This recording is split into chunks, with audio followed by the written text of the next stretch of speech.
Welcome. So nice to see everybody tonight. Thank you so much for joining. So my name is Erin Vanacore. I'm just scrolling through and I see a lot of familiar names and faces. And we just ask that you can rename yourself with your graduation name, if it's possible. We wrote that in the chat. So as you go over your little box and the 3 dots up top, you just have to rename yourself. And I graduated in the class of 2002. I see a lot of people here that I graduated with as well. Thank you for joining. And I just want to start off by thanking the New York City Alumni Chapter for hosting and promoting this great event. We're also excited to be here tonight with Amy from Lieb Cellars. And I also wanted to thank Adrian Stark from the class of 04 for helping to organize this event with me.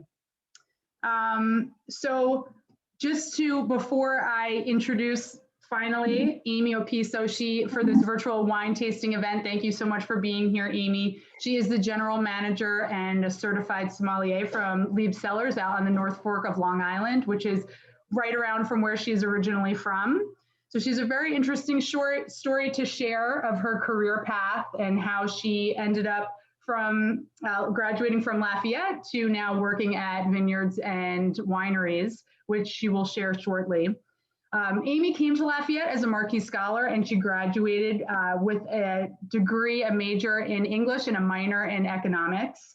I asked her a few questions before tonight's event, so I'm going to share some of her highlights from college briefly. So I asked, what's a favorite thing about being an alum from Lafayette? And without hesitation, she said her friends. She's got a close-knit group of girlfriends from Lafayette who she texts with on a daily basis. And they're scheduled to meet up in Charleston, hopefully in October. Everything will go according to plan. Her most memorable academic moment from Lafayette was taking a 6-week cultural immersion interim trip to China. And although there were some hiccups along the way with food and other things, she said walking the Great Wall was the single coolest thing I've ever done. And the trip was a poignant lesson in perspective and being thankful for our privilege. Nothing is better than travel for education, I think.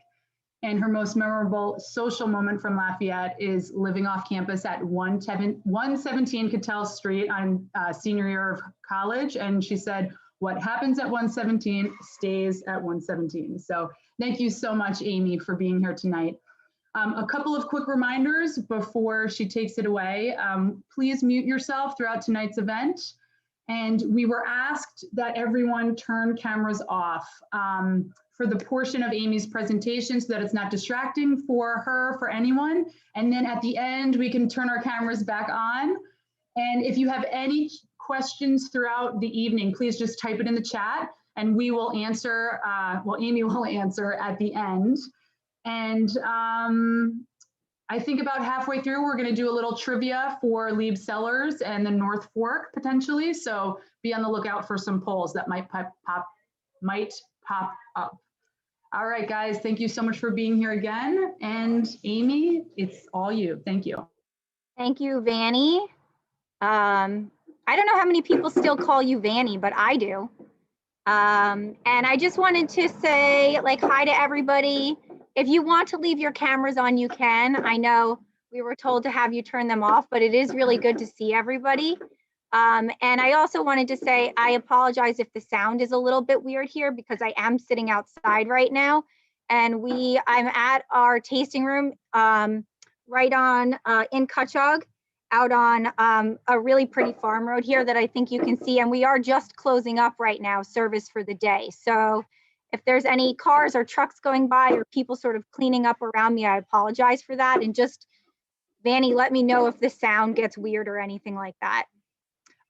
Okay, so we are here today to do a virtual wine tasting. And I told Vanny that I am actually not the person here who usually does these.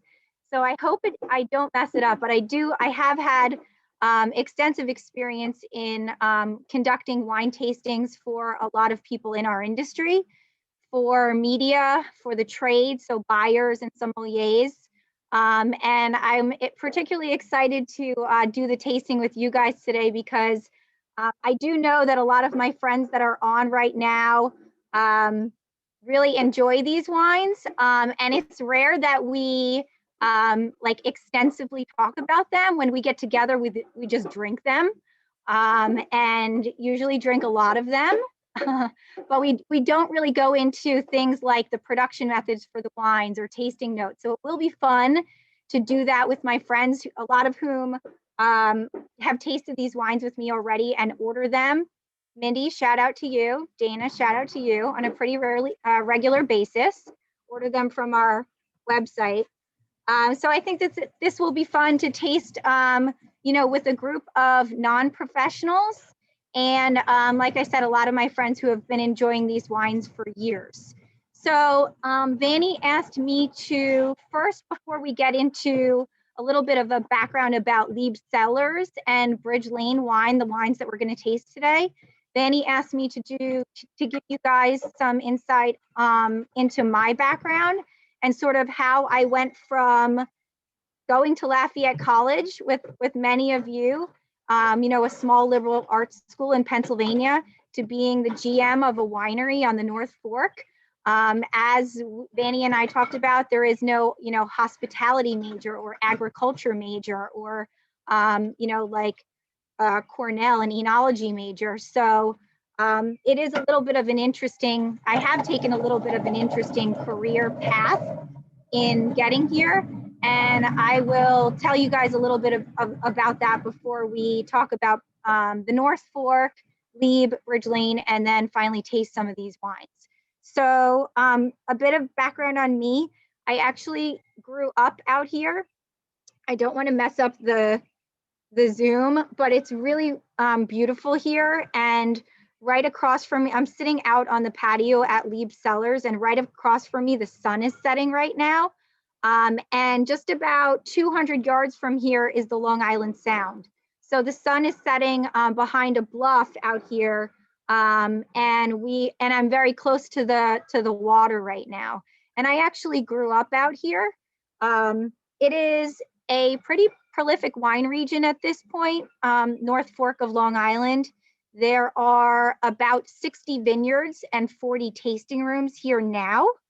But when I grew up out here, there was really nothing. It was mostly sod farms, potato farms, corn farms, and we had really no culture, no restaurants.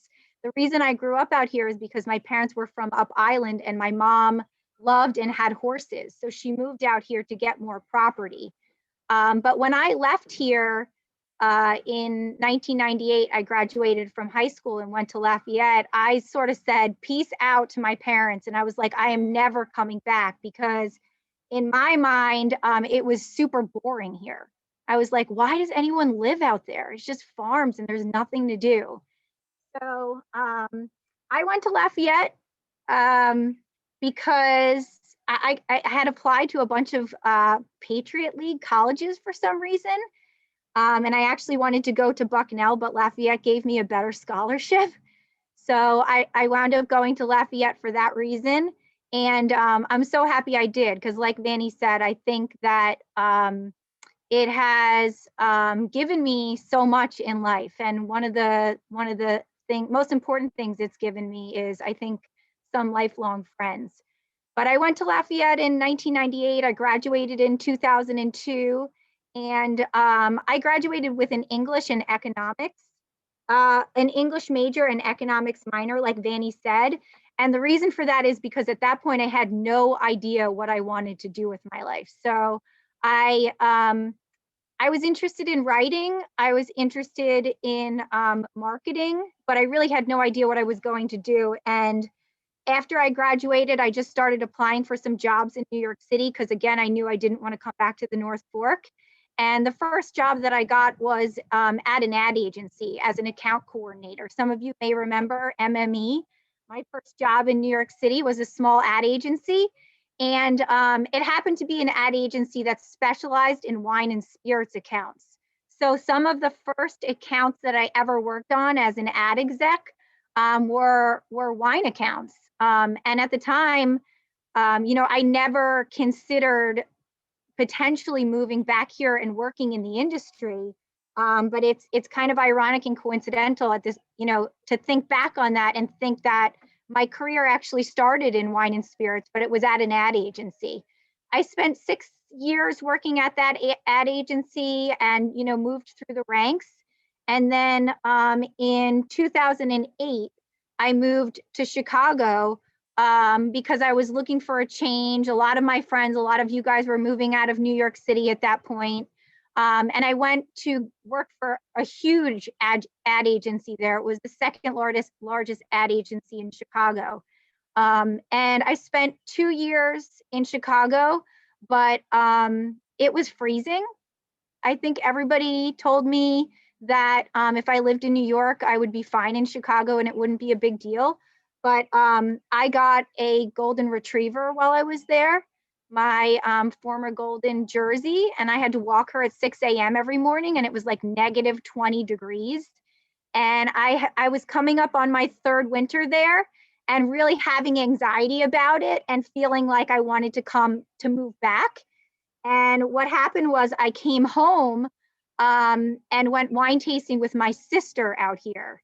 And I met the owner of a vineyard called Sherwood House Vineyards. Some of you guys may remember that name. It was actually the vineyard I wound up getting married at. But I met the owner of Sherwood House Vineyards, and after talking with her for a little while about my background, she offered me a job.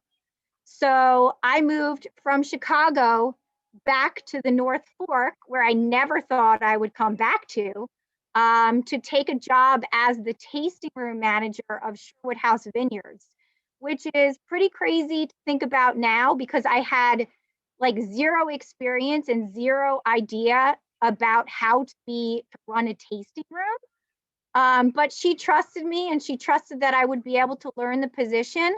And I spent 3 years working at Sherwood House, really trying to like soak in everything I could about this industry and about wine. And so when I was there, I decided to pursue my sommelier certification through the American Sommelier Association in New York City. So in 2013, I did that 6-month course and passed. And that was like one of the most intense periods of my life. I always say getting a sommelier certification was like harder than my hardest college course, which I don't know if you guys can think back to what your hardest college course was at Lafayette, but I think mine was, it had to have been an economics course. Like, I'm not really sure. But anyway, this was way harder. But I did thankfully pass. So I am a certified sommelier.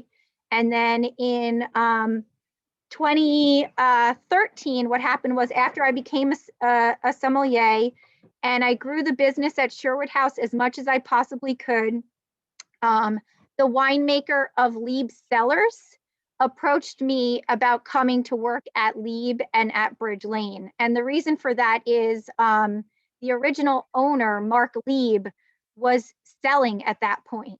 And he was selling to a group of investors, including our winemaker, and they were looking to like sort of revamp the entire company with an eye on some serious growth.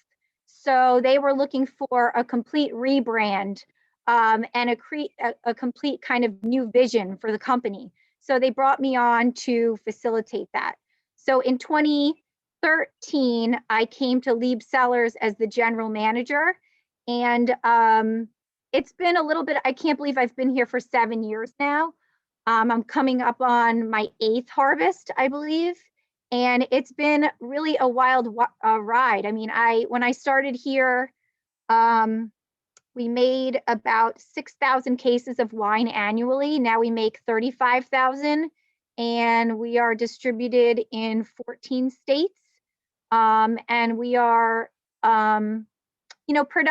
production-wise, one of the largest out here. So we really took sort of what was considered a pretty tiny business at the time and grew it into something much more sort of complicated, but interesting and rewarding now. So as the GM here, I oversee operations, production, hospitality, wholesale, and marketing. The things that I don't oversee are the vineyard. So I'm not a grower. I know the basics about owning and tending to a vineyard, but we have a head vineyard manager who I work with really closely to make sure that the vineyards are taken care of. We have 54 acres of vineyards, so it's a lot of vines. We have a crew of 6 guys that hand tend the vineyards. And then the other thing I don't do is the winemaking. So I have a full-time winemaker who I work very closely with, who is our winemaker, and he's also the director of our winemaking facility, which I'll get into a little bit, in a few minutes. But it's a little bit more than a traditional estate winery. It's what's in our industry called a custom crush facility. So I am not a winemaker. I feel like a lot of my friends and family are always like, why don't you start your own winery? And I'm like, but I don't make wine and I don't grow grapes. So I don't know how I would really do that. But I do manage all parts of the business outside of those 2 things.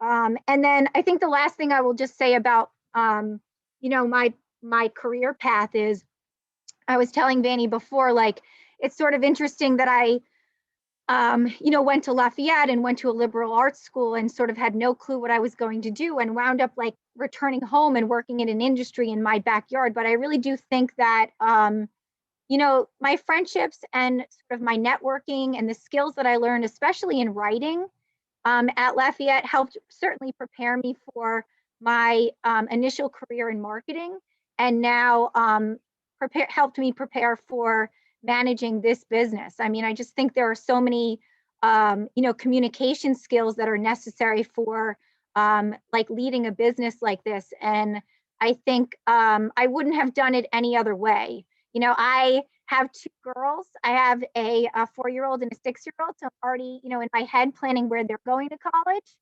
And I would love for one of them to go to Cornell and study viticulture or enology, which is grape growing or winemaking.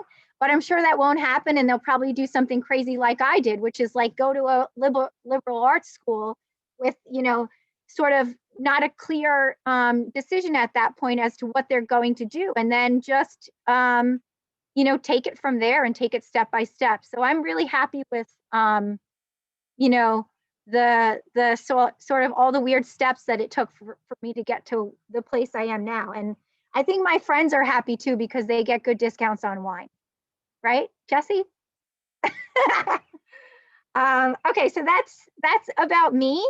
And then I don't know if you guys want to do some trivia now, or if I should just go into a little bit of a background. I have a quick presentation that I'm going to share with you about the North Fork and Lieb Cellars.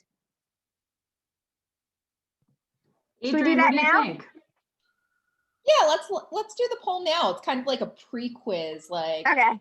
See how much. I said I'm sure I'm going to get all of these wrong. Oh, okay, maybe I won't.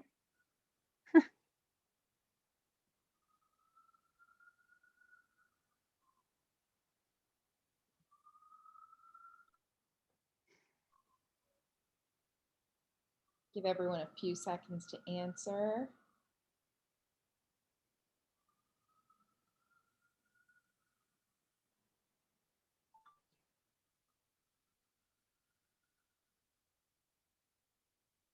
We have, when was Lieb Cellars founded? What kind of vineyard was the 14-acre plot of land when it was originally bought? A true or false is Lieb Cellars sustainable by Long Island, certified by Long Island Sustainable Wine Growing. And then the final question, in 2017, Lieb was the first winery in New York to.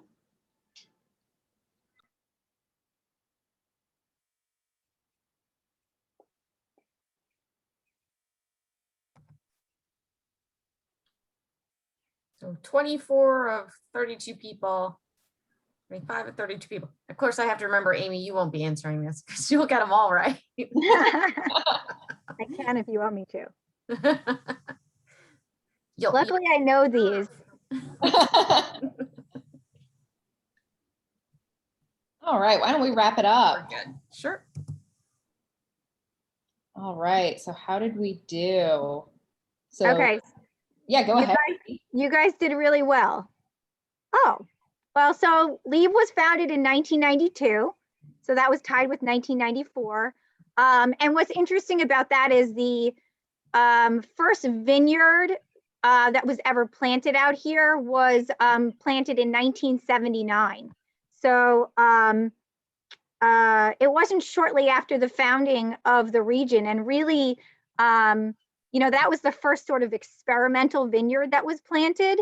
And really, there didn't sort of, like I said, there was nothing growing up out here. And the first vineyard was planted in 79. And it wasn't until like the late 90s, early 2000s, where this became sort of a commercially viable industry.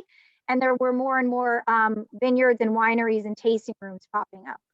That is correct. Lieb was founded in 1992. And then the original vineyard was 14 acres of Pinot Blanc. So you guys got that right too. And what's interesting about that fact is that 14 acres is the largest contiguous plot of Pinot Blanc planted in the US. So it's a little bit of a lesser known grape variety.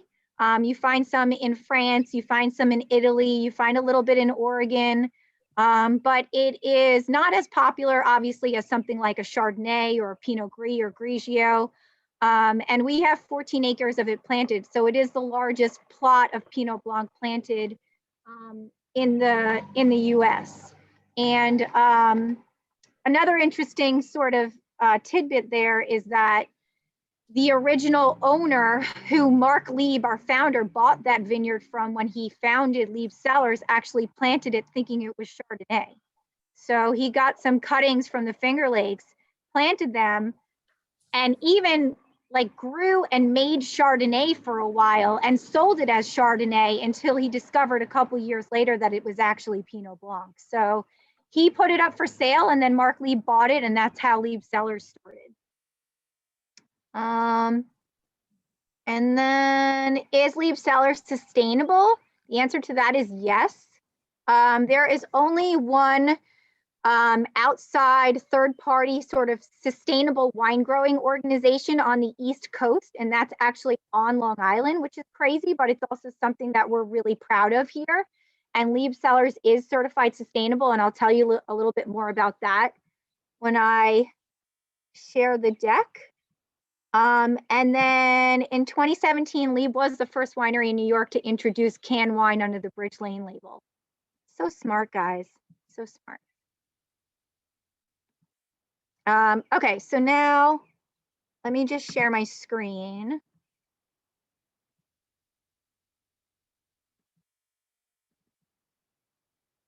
And you guys will have to tell me if you can see this. Yep, we can. Yeah, except I can't get this thing out of the way.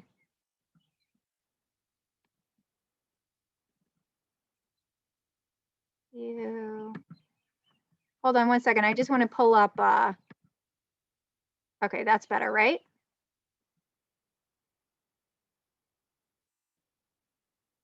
Okay, so what I wanted to say about Lieb and Bridge Lane is that I think there's a couple of, like, we did some background on me. I wanted to give you a little bit of background on the North Fork before we sort of get into Lieb and Bridge Lane. And in particular, I kind of wanted to describe why, I'm on Long Island. I'm 80 miles from New York City. So why is this like a viable and successful wine region? I think I remember going to Lafayette and a lot of people freshman year being like, oh, you're from Long Island, and making fun of my accent and thinking that I was like from New York City essentially. And I do remember some of my friends coming, quote unquote, home with me and being like, what is this place? Like, this is the middle of nowhere, like we never thought Long Island would be like this. And I was like, yeah, you just have to go a little farther east. So for those of you who haven't been to the North Fork of Long Island, like I said, we're 80 miles east of New York City. And basically we're on the north, like there are two forks at the end of Long Island, and we're on the fork up here, and the fork down here is the Hamptons. So it is what's really cool about this place is that it's a mainly agricultural, rural, and it is, like I said, it's kind of special and fantastic because you know, there's a lot of agriculture here, but now there's also a lot of culture, and the wineries have done a lot to advance culture and dining and stuff like that here. But what makes this sort of Long Island a viable wine growing region is, okay, so why are there, you know, it's kind of like there, we know about, you know, Burgundy and Bordeaux and Napa and Sonoma, and what makes those places special enough to kind of grow grapes and grow vinifera grapes in particular, which is the types of wines we're going to taste. And the answer to that for us is mainly two things. It's our maritime climate and also our soil types. So in New York State, all of New York State is considered a cool climate wine growing region, which means it's generally like a little bit difficult to grow and ripen wine grapes here. So, you know, because it's a little bit cooler, we basically need to like work a little bit harder to make sure that our grapes ripen to full maturity and make structured, complex wines. But what allows us to do that, in particular on the North Fork, is the fact that we are surrounded by water on three sides, and that water creates like basically a moderating influence on our climate here. So like I said, I am right now sitting on the patio at Lieb, and we are 200 yards from the Long Island Sound. So the Long Island Sound is just over this bluff. And then that's to the north of us. To the south of us is the Great Peconic Bay. And then obviously to the east of us is the Atlantic Ocean. So any vineyard on the North Fork of Long Island is typically like within a couple miles of water. In fact, there was a famous writer, Wine Spectator writer that came out here a couple of years ago. And one of the things that he said was, you know, I find it really interesting that you guys have seagulls in your vineyard, because he was here when my vineyard guy was on a tractor coming through the vineyard here, and he had seagulls flying around his tractor. And he said, you know, what made that interesting was just how close we are to bodies of water. And what that does is it makes it a little bit cooler in the summer. So like Dana and Dustin, you probably remember or Mindy, when we were in the city, like it would be 90 or 95 degrees in the city. And then I would come out here, or you come to the Hamptons, and it's like 80 degrees here. So it's always typically a little bit cooler and breezier here in the summer. And then in the winter, it's a little bit warmer. So we don't have to worry quite as much about like frost and things that would damage the vineyard. And essentially what it does is it takes, you know, what would be a shorter growing season and turns it into a much longer, more viable growing season for us, and allows us to ripen, especially our red wine grapes, to full maturity. So being in a cool climate, but also being surrounded by water, which creates a maritime influence, is the number one reason why the North Fork of Long Island is a viable grape growing region. And this is just a couple of photos. Like I said, I asked my marketing person to put this together. So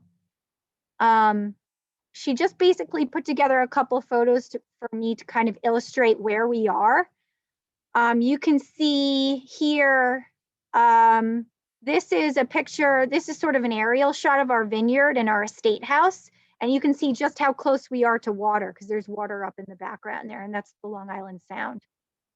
And then the other thing that makes the North Fork of Long Island viable for wine grape growing is our soils. We have very sandy, well-draining soils, and that's extremely important for grapevines. So believe it or not, grapevines thrive being under stress.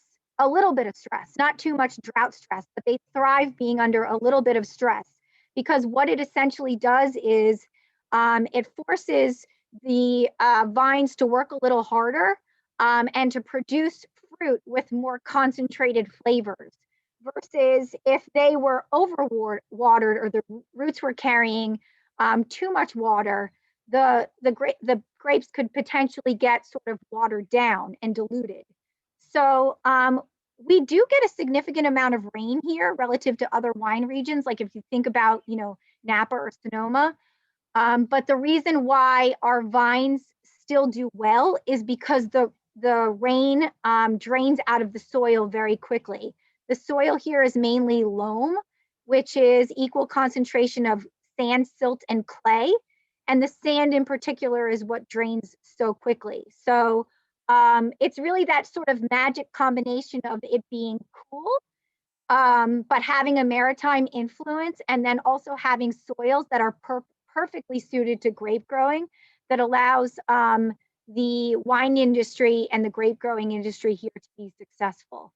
And then I think the other thing that makes the North Fork well suited for this industry is the fact that we have a deep history of agriculture. Like I said before, growing up out here, there was really nothing except farms. I mean, I worked at a farm starting when I was 13 years old at a corn farm called Hards. Some of you guys may know it if you've been out here. But now we did have mainly sod, potatoes, and corn. Now we have like almost every type of farm you could possibly think of out here. And there's a really strong, close agricultural community here. And I think what that's done is it's created sort of this, like chefs call this farm to table paradise, because they can come here, especially we have a lot of chefs that come here from New York City. They're looking to get out of New York. They come to the North Fork and open a restaurant because they can basically get every single thing that they serve in their restaurant from a local farmer. And this is just, I have some photos of some of the farms here.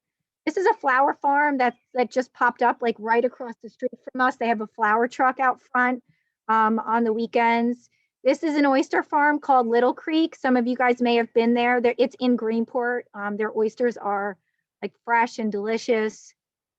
This is a sunflower farm, which actually is owned by the farmers who own North Fork potato chips. If you guys have ever had those, they grow sunflowers because they take the oil, they make their potato chips in sunflower oil.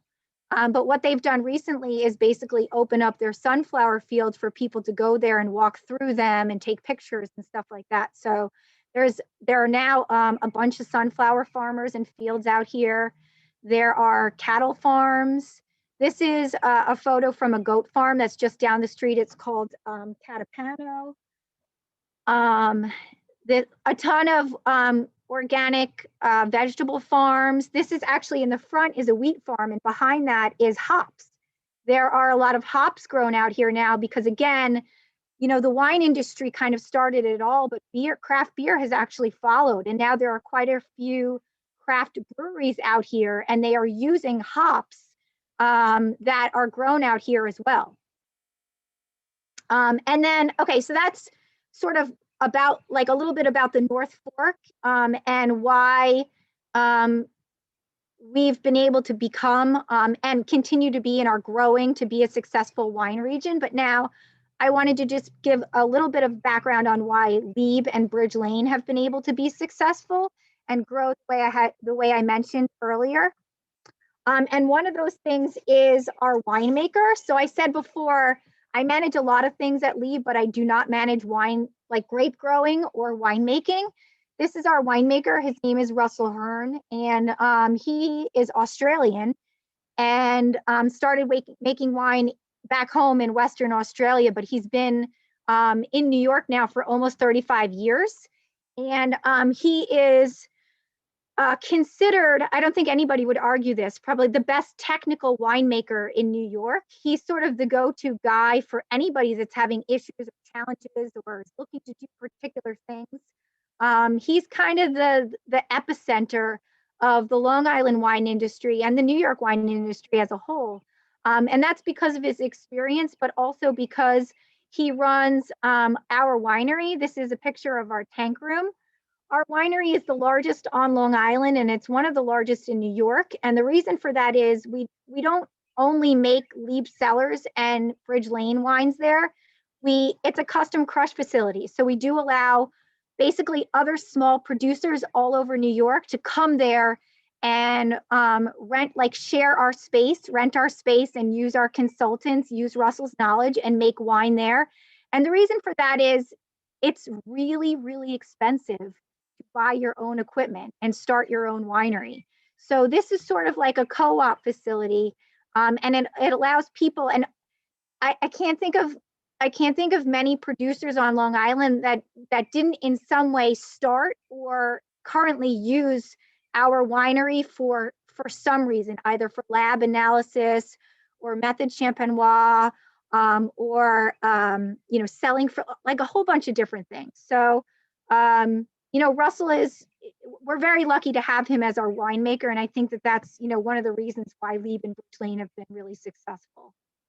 This is another picture of the tank room. I was actually going to try to do this Zoom from the winery, but there's like no reception over there. It's like a black hole. This is some of the outside tanks. That's the catwalk, which is really scary because it's really up high. This is the crush pad, which is those are like 3 huge wine presses, basically, which is the first piece of equipment that the grapes go into once they're harvested. This is a photo of, I think it's Cab Franc being pressed off of its skins. This is, I think, Merlot, or maybe even Petit Verdot.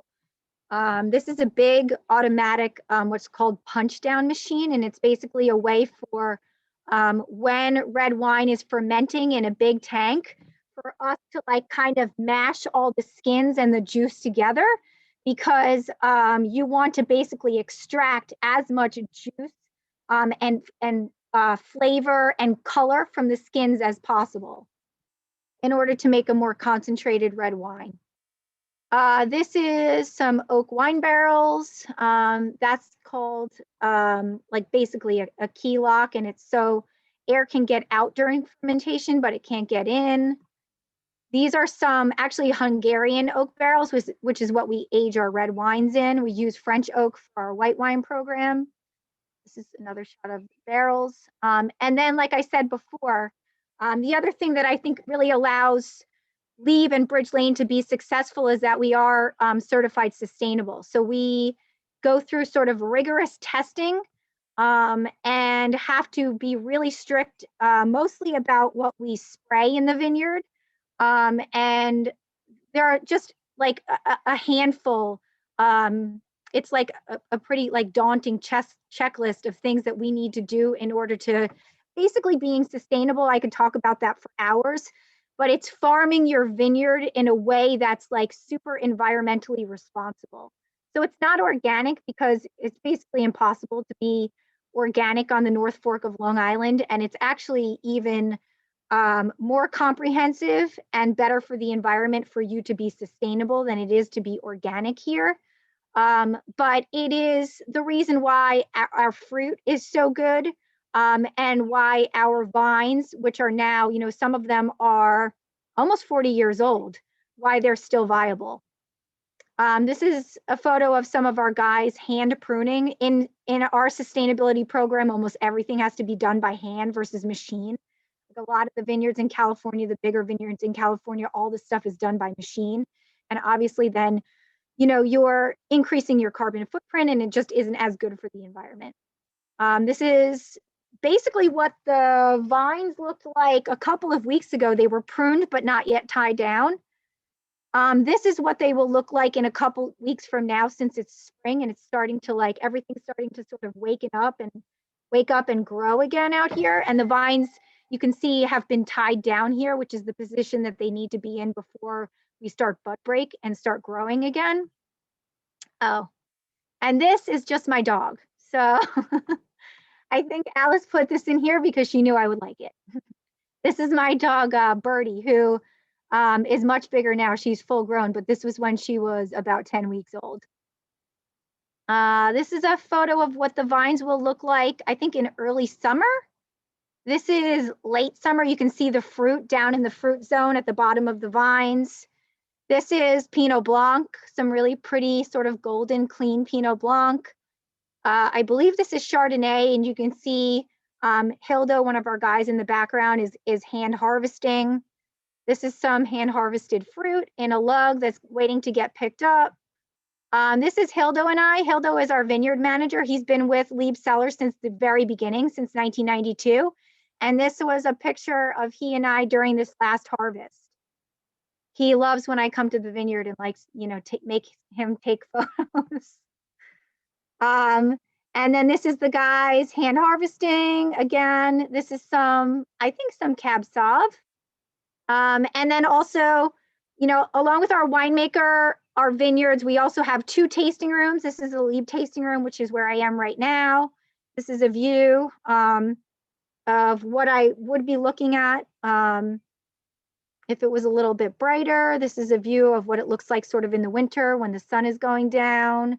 This is our Bridge Lane wine tasting room. Bridge Lane is our, Lieb Cellars is our estate label. Bridge Lane is our second label.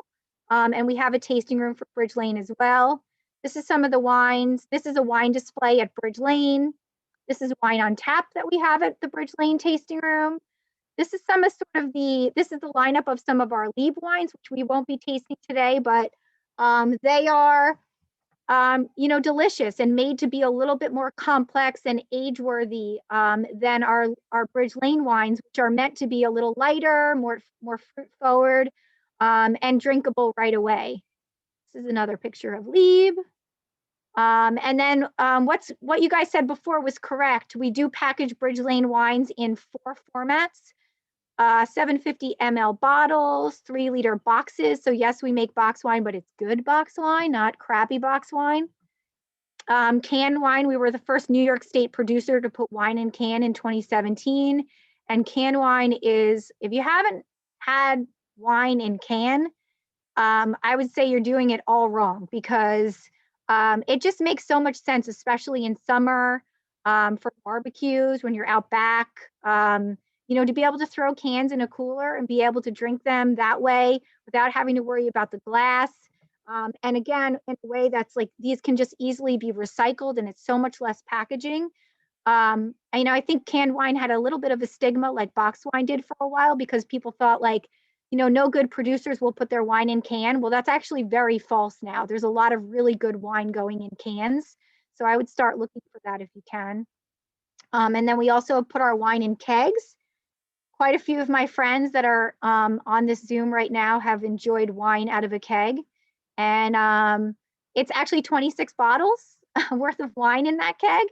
But it's really great for, like we have had a ton of people that buy it for backyard weddings, backyard parties.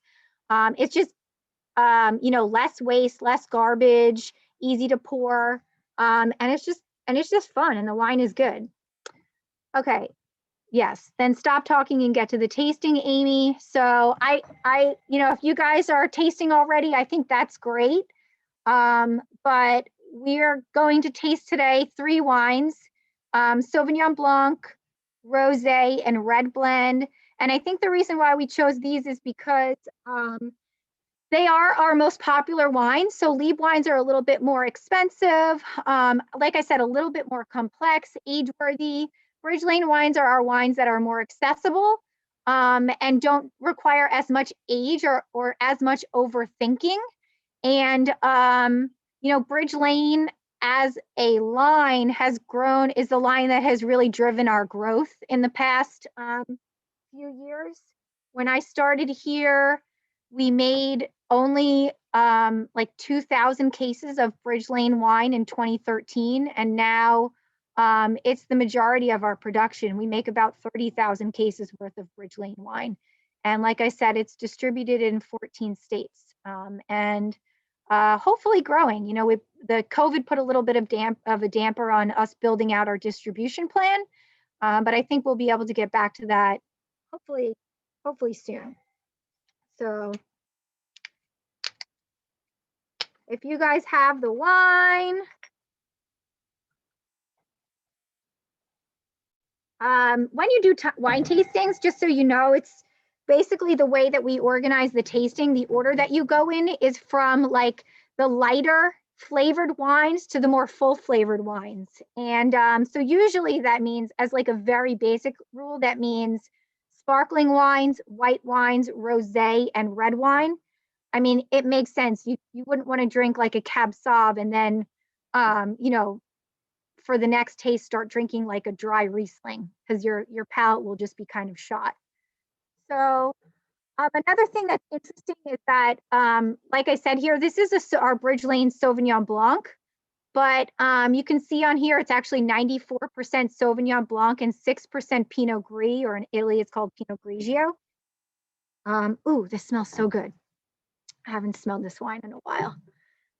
I have a spit bucket, but you guys do not have to spit. You can all drink as much wine as you'd like.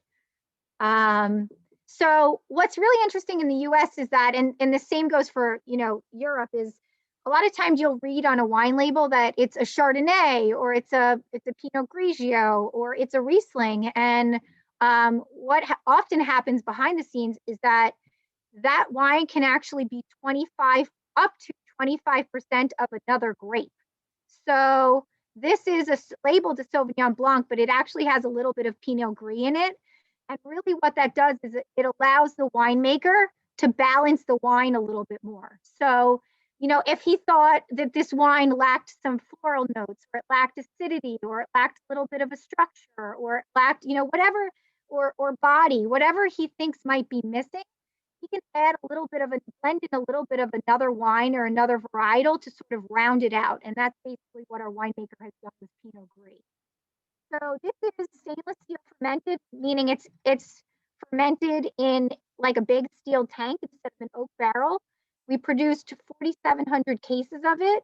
And I don't know about you guys, but I do get a lot of like classic Sauvignon Blanc notes, like grapefruit, cut grass, citrus. I really like, a lot of people do not like New Zealand Sauvignon Blancs because they are like very specific, and you know, you can get like they call it like a gooseberry, or in I don't know if any of you have heard of this, but like a really intense New Zealand Sauvignon Blanc, they say, can smell and taste a little bit like cat pee. That it actually is a real descriptor for somms.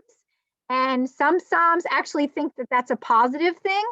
I don't really think that's a positive thing, but I do really, really enjoy this Sauvignon Blanc because I think it has a lot of those like citrus and grapefruit and grassy notes, but it isn't like what I would call sort of an offensive Sauvignon Blanc, which I think goes a little bit too far.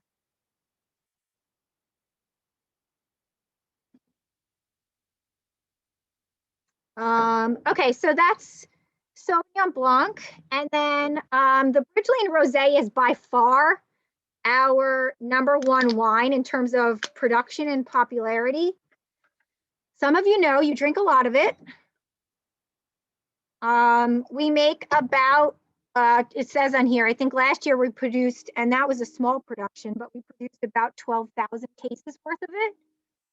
And what's cool about rosé is that it's called rosé, but a lot of people think rosé is a grape, or and they don't understand that rosé is just a type of wine. And actually a rosé can be made out of almost any grape. And there's 3 different ways that you can make rosé. We make ours with the most quality-minded way. It's called limited maceration, which is like a very technical term, but it basically just means the red grapes come in, like the Cab Franc, we crush them and we allow the skins to sit on the juice for a little bit of time, in this case about 5 hours.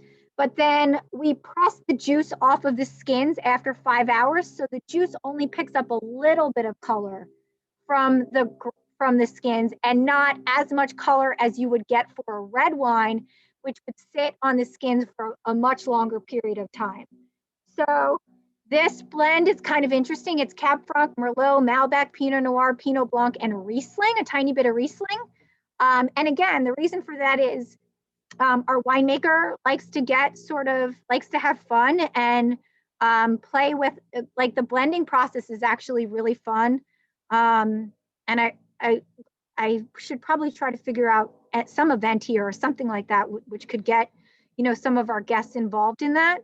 But especially for rosé, because you really can do almost anything. You can blend almost anything to make a rosé. But ours has been very successful and is very popular out here. I do get a lot of like strawberry, definitely like ripe peach and watermelon notes. And a lot of really nice bright acidity. Like it's like what we would call like a lively wine instead of like a flat or full-bodied wine. So, I mean, I love rosé. It's the wine that I drink the most. People think, oh, you're a certified somm, you probably drink all of these expensive, fancy wines. The number one wine that I drink, the two wines that I drink the most are Sauvignon Blanc and rosé. Okay, and then our most popular red wine is the Bridge Lane Red Blend. And again, it's a blend, so it's not a varietal wine. It's not named after a particular grape. So what's nice about that is the winemaker can kind of have some fun and, play with the percentages, do blending trials, which I like to get involved in because that's when you get to taste a lot of interesting wines that never wind up getting bottled. But this is usually our blends are based in Merlot because it's a grape that grows really well here and gets really nice fruit characteristics. But this is Merlot, Cab Franc, Malbec, Syrah, Cab Sauv, and a little bit of Petit Verdot. Petit Verdot is a lesser known grape variety that's mainly grown in Bordeaux, and it's very rarely made as its own like varietal. So you can't really go out and buy many Petit Verdots. It's mainly used as a blending grape. For example, here there's only 2% of it. It gives really nice color and it gives good tannin, which tannin is a component of wine that's hard to describe, but if you, it's the sensation that you get in your mouth from tannin is astringency. So if it's tannin is also in tea. If you can think about when you're drinking tea and your mouth sort of dries out a little, that's tannin that's doing that. And Petit Verdot has typically good tannin structure. And really good, like deep, dark color. So that's a reason to put it into one of your blends. Ooh, this is really good too. And this is aged, like it says here. The Sauvignon Blanc and Rosé have no oak aging, but this wine is aged for 6 months in Hungarian oak barrels. And Hungarian is a type of oak that we use instead of French oak or American oak. For a variety of reasons, but mainly because it doesn't impart too many like vanilla or woody or coconut notes. It's a fairly neutral type of oak. So that means you're tasting a lot of like the fruit flavors of the wine instead of tasting oak. Like if you smell this or taste this, you don't really taste like wood or vanilla or coconut, which is coconut typically comes from America. Like if you've ever tasted a Rioja, a lot of Riojas, you'll taste like this like jammy fruit and this thing that kind of tastes like coconut, and you're like, where the hell is that coming from? It's typically coming from American oak barrels. And that to me, I don't know about you guys, but that to me is like my least favorite flavor in wine. So I stay away from Riojas for that reason, because many of them are aged in American oak. But this one is, I think, like really nice and really good value. I think a lot of people try the Bridge Lane Red Blend. we sell it like e-commerce is $20, but if you find it at a wine shop, it's typically $14.99, $15.99, and you expect it to just be kind of light and fruity, and then you taste it, and I think it's really good value. It's like better than you would expect it to be.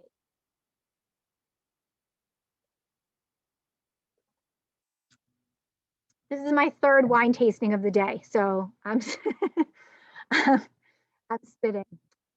All right, so I'm gonna stop sharing, and then I have no idea what time it is. Oh, it's 8:02. Okay, not bad. It's like dark here, so you probably can't even see me too much anymore. But that's it really for me. I think, oh, you know what? I did have a last slide, which I didn't show you guys, but I'll just tell it to you now. If you want to come and visit, like if you're coming to the North Fork, or if you are buying wine from us online, please just email me, because I will give you a discount code, or I will make sure that you get VIP treatment when you're here. So my email address is Amy, AMI, at liebcellars.com. And like I said, just keep in touch if you're going to come. Or thank you, Vanny, for posting that. And if you are looking for, like, you know, if you don't want to reach out to me, but you are looking for Bridge Lane or Lieb, certainly follow us on Instagram, because almost everything that we do and all of our updates we post on Instagram. And then, like I said, we're distributed in 14 states, but that doesn't mean that every single wine shop in your area is going to have Lieb or Bridge Lane.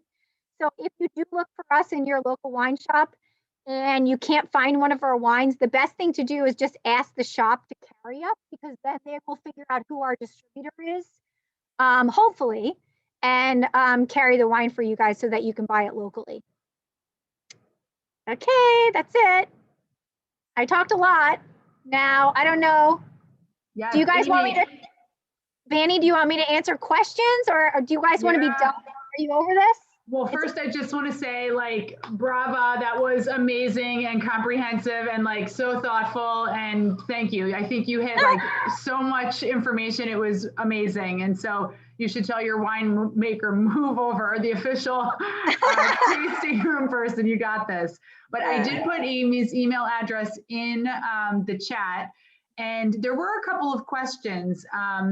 I also wanted to mention, which Adrian just reminded me of, and I forgot to say earlier, Amy said that they have an Instagram handle for Lieb Cellars, and there's also the New York City Alumni Chapter has a couple of social media accounts on Facebook and on Instagram, which hopefully we can put in the chat for any. I'll put them in as you're chatting. Okay, great. Because there are so many really cool events like this one from, you know, alumni like Amy, who have really amazing experiences and that are volunteering their time to share with us.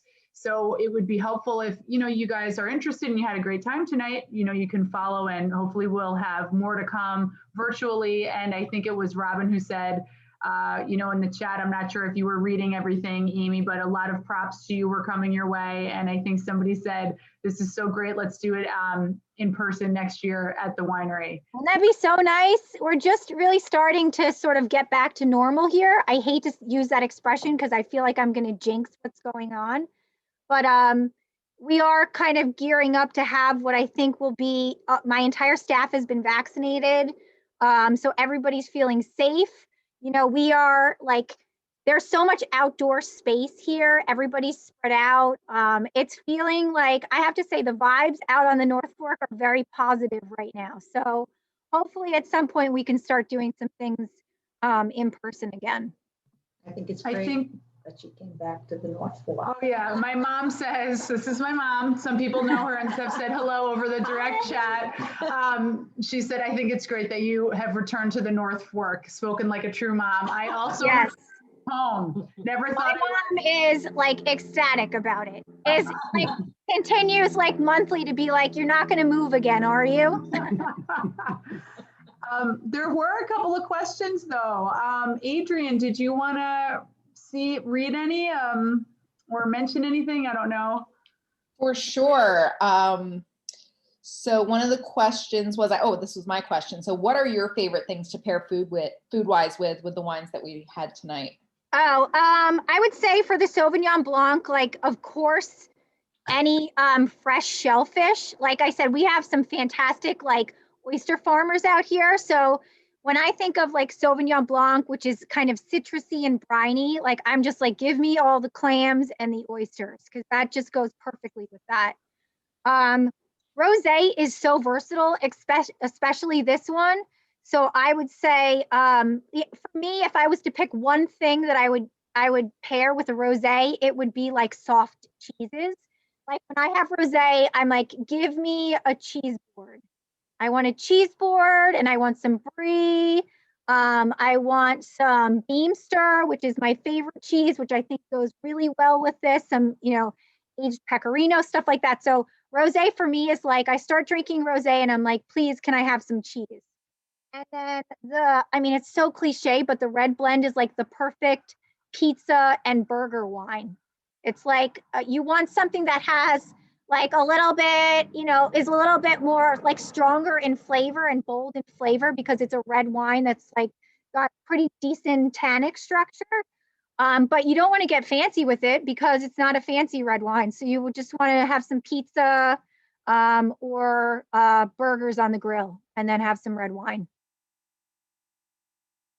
All right, we had another question about like seasonality, like where do you see like the shifts and what's the most popular wines during the different times of year? What's interesting is when I started out here in 2013, rosé was much more seasonal. So when we were making a rosé from the previous vintage, there was no urgency to get it released before the summer. Like, we would pick the grapes in September and we're like, okay, we probably have to release it in the spring, like April or May. Now it's like a freaking mad rush. Like we pick the grapes in September and we're like, that rosé better be in bottle by January, because customers are asking for it, restaurants are asking for it, buyers are asking for it. So rosé used to be so much more seasonal than it is now. I personally drink rosé year round. I kind of switched to like some lighter reds and Pinot Noirs in the winter. But I would say, rosé is certainly seasonal. Bridge Lane as a brand is a little bit more seasonal than Lieb, because again, the wines are meant to be like a little lighter and fresher and fruitier. So we just sell more Bridge Lane wines when it's like, it's almost automatic. It gets nice out and then everybody starts drinking Bridge Lane. But the Lieb wines, again, because they're like a little bit more complex, in most cases, a little bit more full bodied. Those are the wines that we see our guests mostly drinking like year round. And do we have any other questions? You can feel free to drop them in the chat. Otherwise, I think we've reached the end of our questions. Great, because I'm cold. I was going to say, you've given so much of your time. And I have a blanket. Oh, no. It's been so great, Amy. I can't even thank you. And if you're reading in the chat, it's, echoed throughout. Yes. Jackie Shapiro just did like a cheers. I know, collective cheers to everybody who is on this call. Wonderful. And thank you to everybody who helped organize this, but especially to you, Amy. Really, really appreciate it. Cheers, everybody. Like, thank you for joining. And I hope, like I said, I hope we can keep in touch. And, just let me know if you're going to visit, or even if you have like random questions about wine. I'm like a maniac about like email, as I'm sure most of you guys are. So I will get back to you, I'm sure, right away. And keep drinking delicious wine. And especially, I would encourage you to, New York is like becoming a little bit of a thing. Like we're it was always sort of the underdog, but New York, as in terms of production, is actually the third largest wine producing state in the US now. It's California, then Washington, then us. And we're one of 3 major wine regions here. So we're not like so tiny and such the underdogs anymore. And I encourage you to seek out some North Fork of Long Island wines wherever you are, and also Finger Lakes wines. You guys like Riesling? especially dry Riesling. Like I'm not a fan of sweet Riesling, but if you like dry Riesling, which is after Sauvignon Blanc is actually my favorite white wine, start looking for some Finger Lakes dry Rieslings as well, because those wines are really good.